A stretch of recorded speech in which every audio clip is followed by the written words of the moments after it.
ৰাজ্য কবাইজোৱাৰ এক ভয়ংকৰ কাণ্ড সংঘটিত হৈছে। এইবাৰ চিকিৎসালয়ৰ ভিতৰতে মহিলাৰ চিকিৎসকক দলবদ্ধ ধৰ্ষণ কৰি হত্যাৰ কৰ্মস্থলীতে সুৰক্ষিত নহয় মহিলাসকল। যিখন দেশত বেটি বচাও বেটি পঢ়াও বুলি শ্লোগান দি থাকে, সেইখন দেশতে ৱেষ্ট বেংগলত সংঘটিত হৈছে মানৱ সমাজক লজ্জাজনিত কৰা এক ভয়ংকৰ কাণ্ড।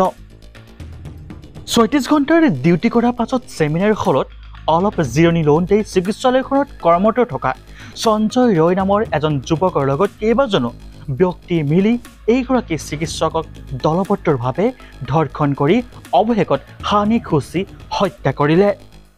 এতিয়া সকলো চিকিৎসক তথা মহিলাৰ কৰ্মচাৰীয়ে উত্তাল প্ৰতিবাদৰ সৃষ্টি কৰিছে ৱেষ্ট বেংগলত।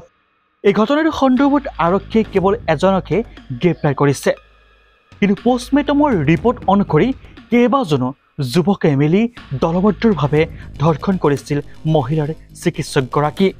তাতোকৈ ভয়ংকৰ খবৰ এইটোৱে যে যিটো ৰুমত এই জঘন্য কাণ্ডটো সংঘটিত হৈছিল সেইটো ৰুম ভাঙি পেলোৱা হৈছে।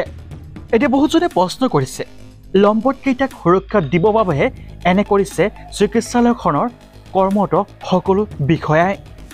মুখ্যমন্ত্ৰী মমতা বেনাৰ্জীয়ে ইতিমধ্যে স্পষ্ট কৰিছে, যদি আৰক্ষী প্ৰশাসনে এই ঘটনাটো সম্পূৰ্ণকৈ পোহৰলৈ আনিব নোৱাৰে, তেনেহ'লে এই ঘটনাটো CBIক অৰ্পণ কৰা হ'ব।